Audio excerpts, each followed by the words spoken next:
L'Europe en 3 minutes, le podcast. Toute l'Europe vous propose de mieux saisir les enjeux et le fonctionnement de l'Union européenne en 3 minutes. Une série audio courte et sans jargon. Мною принято решение о проведении специальной военной операции. J'ai pris la décision d'une opération militaire spéciale.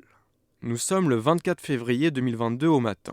Le président russe Vladimir Poutine annonce sans la nommer une guerre d'une ampleur inédite en Europe depuis 1945, l'invasion de l'Ukraine par la Russie.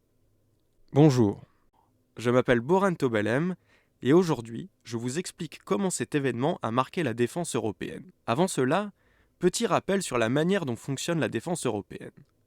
Dans l'Union européenne, les questions de défense relèvent en premier lieu de la compétence de chaque État membre. Il y a 27 armées nationales, mais pas d'armée européenne. Ce qui est loin de signifier que rien n'est fait en commun. Les 27 disposent d'une politique de sécurité et de défense commune. Une politique progressivement renforcée.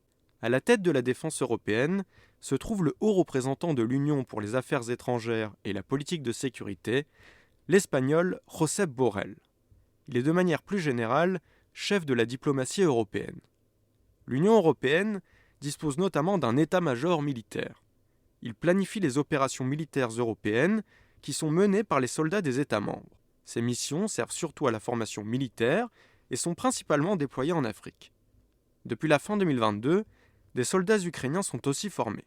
Parmi d'autres initiatives européennes, un fonds de défense est lancé en 2021.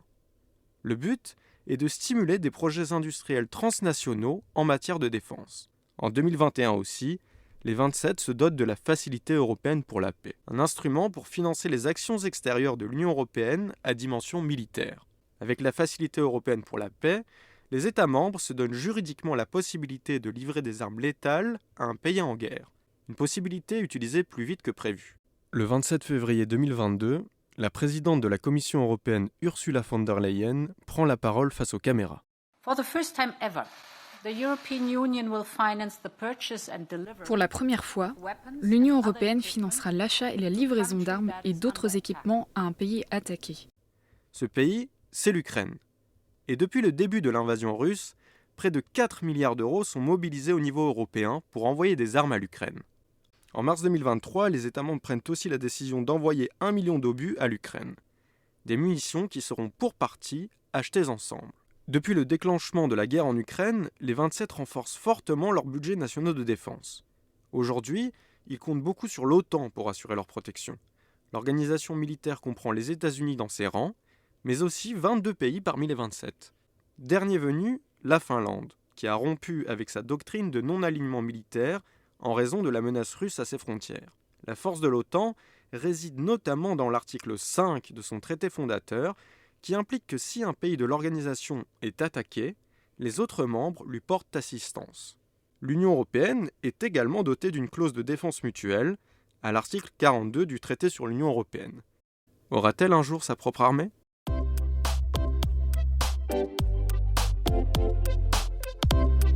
Retrouvez l'Europe en 3 minutes, le podcast sur www.touteleurope.eu et sur votre plateforme d'écoute préférée. Partagez-le, commentez-le et à très vite pour un prochain épisode. L'Europe en 3 minutes, le podcast.